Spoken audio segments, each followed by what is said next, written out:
अनन्याम चिंतयन्तो मां ये जनां पर्युपासते तेषां नित्याभियुक्तानां योगक्षेमं वहाम्यहम्। बोले अनन्यम, कैसी भक्ति? बोले अनन्य, नो अन्य, उस भक्ति में दूसरा नहीं होना चाहिए बीच में। प्यार हो तो केवल परमात्मा से। और कल कथा में प्रसंग भी आया था कि निस्वार्थ प्रेमी तो केवल परमात्मा ही है, जगत का प्यार तो सब स्वार्थ भय है। यार के घर में पकौड़ी पाकी सबने चाखी, और यार के घर में आग लगी तो सबने ताका। बोल भागवत भगवान। तो निस्वार्थ प्रेमी परमात्मा तो अहेतु तो क्या अप्रतिहता। देखो मीरा जी का चित्त बचपन से ही स्वाभाविक। मीरा कोई पढ़ी लिखी नहीं थी, कहीं से किसी विश्वविद्यालय से एमए नहीं किया था मीराबाई ने, या किसी गुरुकुल से आचार्य नहीं किया था, बल्कि परमात्मा से कृष्ण ऐसी स्वाभाविक प्रेम हो गया, ऐसी स्वाभाविक प्रीति लग गई, ऐसा स्वाभाविक भक्ति हो गई कि मीरा कहती हैं कि मैं जब 3 साल की थी ना, तो मैंने मन ही मन कृष्ण से शादी रचा दी थी। मेरी शादी की आवश्यकता है नहीं, जोर जबरदस्ती पिता ने माता ने कर दिया। तो मीरा सारी लोक लज्जा छोड़ करके प्रभु कीर्तन में गाती थी, नाचती थी, नृत्य करती थी। देखिए संतों का भाव है कि भक्ति की चाल का नाम है नृत्य।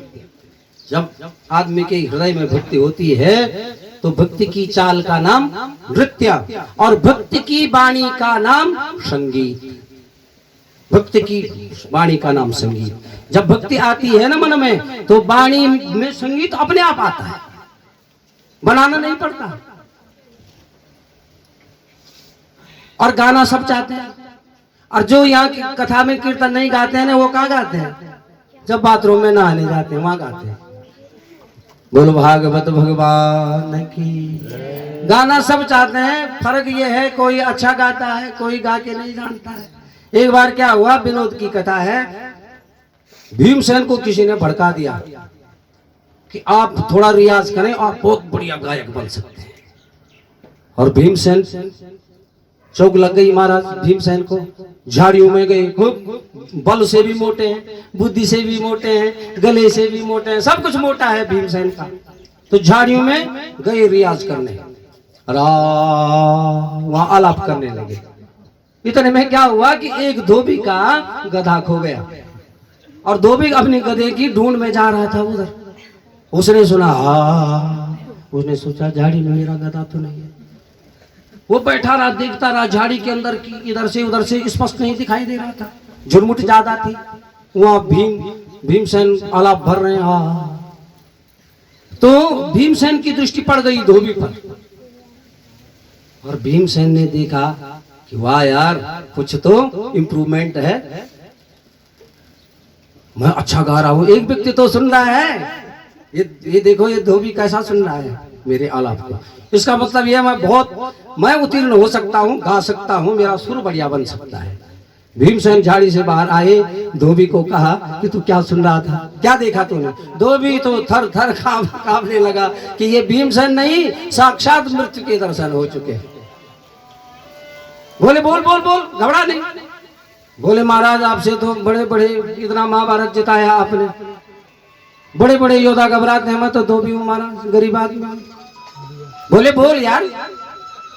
बोले दंड तो नहीं मिलेगा। बोले नहीं दंड नहीं, घबरा नहीं, बोल बोल, तुझे कैसा लगा मेरा संगीत? बोले महाराज संगीत तो क्या लगना था, असली बात तो ये थी मेरा गधा खो गया था, और मैंने यहाँ गधे की आवाज जैसी सुनाई पड़ी इसलिए रुक गया। बोले भागवत भगवान की, माँ की बिहारी लाल की। तो संगीत देखो, दुनिया का सबसे खतरनाक व्यक्ति वो है जिसको संगीत प्यारा नहीं लगता है। उस व्यक्ति से बच के रहना। ये मैं नहीं कह रहा हूं, ये हमारी धर्मशास्त्र कह रहे हैं। सबसे कठोर व्यक्ति वो कुछ भी कर सकता है जिसको संगीत से प्रेम नहीं। तो मीराबाई की भक्ति बड़ी दिव्य है महाराज, बड़ा आदर्श, बड़ा दिव्य चरित्र है भक्तिमती मीराबाई। तो कहती हैं कि मैं 3 साल की थी तब से कृष्ण दीवानी हो गई। उतना वैभव, उतना बड़ा राजपाट, उतने उच्च घराने की कुलवधू मीरा संतों के बीच कीर्तन गाने लगी, नाचने लगी। तो राणा ने कहा, मेवाड़ के राजा राणा ने, कि ये हमारी पुत्र वधू जब नृत्य करती है तो हमारी नाक थोड़ा समाज में नीची हो जाती है। तो उन्होंने मीरा पर रोक लगाई, घर से बाहर निकलने नहीं दिया, कहीं कीर्तन में जाने नहीं दिया। तो मीरा ने क्या किया, एक ब्राह्मण को बुलाया और एक चिट्ठी लिखी। तब के प्रसिद्ध संत थे कौन? बाबा तुलसी। कहाँ रहते थे? बोले चित्रकूट के घाट पर। चित्रकूट में तुलसी रहते थे। एक पत्रिका लिखी और ब्राह्मण को पहुंचाई, हे तुलसी तुलसी कुलभूषण। पत्रिका गई बाबा तुलसी के पास। पत्रिका में क्या लिखा? क्या लिखा था मीरा ने कि बोले मैं क्या करूं, घर के लोग कीर्तन नहीं करने देते, भक्ति करने नहीं देते, परमात्मा का नाम स्मरण करने नहीं देते, क्या करूं मैं, कुछ मेरा मार्गदर्शन कीजिए। तो बाबा तुलसी ने कहा कि क्या करें, कि जिनको सियाराम अच्छे नहीं लगते हैं सो छाड़िए कोटि बैरी सम, यद्यपि परम स्नेही जाके प्रिय न राम वैदेही। बोले जो मित्र राम से प्रेम नहीं करता, परमात्मा से प्रेम नहीं करता, सो छाड़िए कोटि बैरी सम, करोड़ों शत्रुओं के समान उस मित्र को भी छोड़ देना चाहिए। अर्थात संत तुलसी प्रमाणिक संत, बड़े आदरणीय संत बाबा तुलसी, उन्होंने कहा कि छोड़ दे उस घराने को जहां की प्रजा तुम्हें भक्ति करने नहीं देती, कीर्तन करने नहीं देती, हरि का नाम स्मरण करने नहीं देती। क्या करना है उस घराने का? सो छाड़िए कोटि बैरी सम, करोड़ों बैरियों के समान, करोड़ों शत्रुओं के समान छोड़ देना चाहिए, वो ग्रह त्याग करना चाहिए। मीरा ने कहा कि इस शुभ कार्य का आरंभ मैं ही करूं बाबा की, और किसी ने भी किया आज तक, मैं ही करूं पहले शुरुआत। बोले नहीं, बहुत कर चुके हैं शुरुआत, बहुत ने छोड़ दिया परमात्मा के लिए। बोले तजो प्रहलाद, तजो पिता प्रहलाद विभीषण, बंधु भरत महतारी, बलि गुरु तजो कंत ब्रज बनितहि, भय मुद मंगलकारी। तो जो पिता प्रहलाद, अरे आप नहीं कर रही है शुरुआत, आपसे आगे भी सबने, किसी ने छोड़ा। तो जो पिता प्रहलाद ने अपने पिता हिरण्यकश्यप का परित्याग कर दिया। अगर परमात्मा मिलते हैं तो ऐसे जो भक्ति में बाधक पिता है उसका त्याग कर दिया। तो जो पिता प्रहलाद, विभीषण ने रावण का त्याग कर दिया प्रभु के लिए। बंधु भरत महतारी, भरत जी ने अपनी माता की कैकेयी का परित्याग कर दिया। बंधु भरत महतारी, बलि गुरु तजो कंत ब्रज बनितहि। और राजा बलि ने, जब शुक्राचार्य जी ने कहा कि ये बामन नहीं, तिरपन नहीं, ये तो कपटी विष्णु है, कभी साड़ी पहन करके आता है, कभी सूकर का मुख लगा करके आता है, कभी मछली बन करके आता है, इसका कोई भरोसा नहीं, ये बामन नहीं न तिरपन, ये त्रिलोकी नारायण हैं। बोले कि अगर परमात्मा मिलते हैं तो मैं सर्वस्व दान करने के लिए तैयार हूं। बलि गुरु तजो, राजा बलि ने अपने गुरु शुक्राचार्य का परित्याग कर दिया।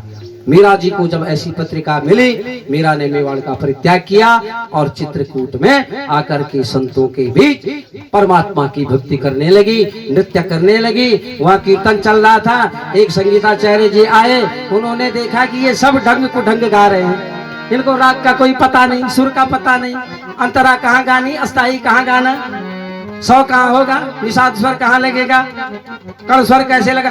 तो उसने लिखा, शास्त्रीय संगीत वाले ने दीवार पर एक नाम पट्टिका लिखी कि राग से गाओ। मीरा जी ने राग के आगे अनु जोड़ दिया, अनु लिख दिया। बोले अनुराग से गाओ। अरे गाओ, जैसे भी गाओ, ढंग से गाओ, कुढंग से गाओ, परमात्मा का ही नाम स्मरण का फल तो मिलेगा ही मिलेगा। लय सुर कोई वो नहीं रखता कह करके भक्ति में अनुराग होना चाहिए भगवान के प्रति। राग नहीं बल्कि अनुराग से गाओ।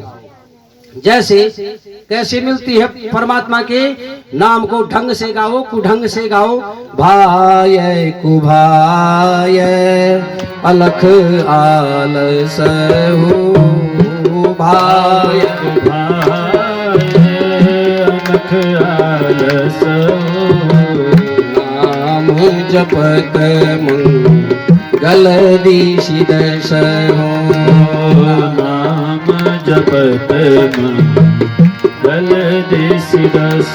बोले भाव से गाओ, को भाव से गाओ, आलस्य से गाओ, प्रमाद से गाओ। भगवान का नाम जैसे भी लिया महाराज उसका फल तो मिलेगा। बोले कैसे?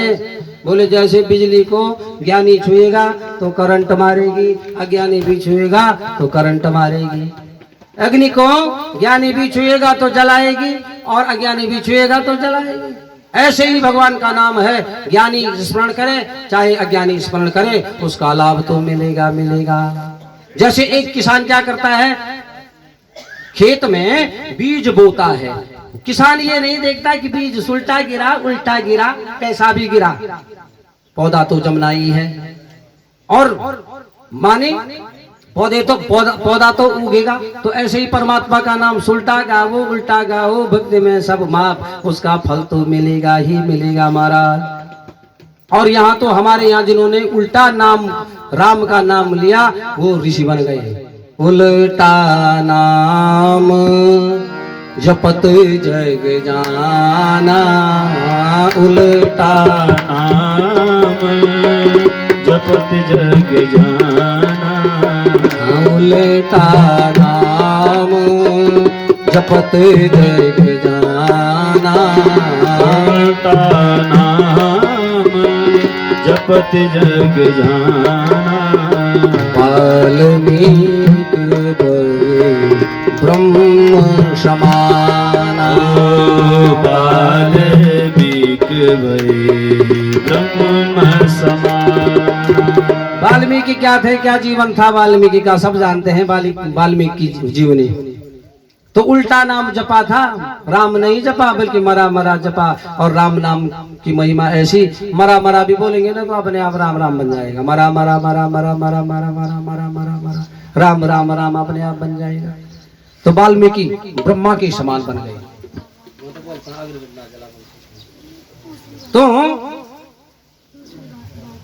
तो परमात्मा कहने का भाव क्या है? परमात्मा का नाम ढंग से गाओ, कुभाव से गाओ, भाव से गाओ, उल्टा गाओ, सीधा गाओ, जैसा भी गाओ उसका फल तो मिलेगा ही मिलेगा, अच्छा फल मिलेगा हमारा। तो मेरा चित्रकूट में आ गई और कीर्तन करने लगी।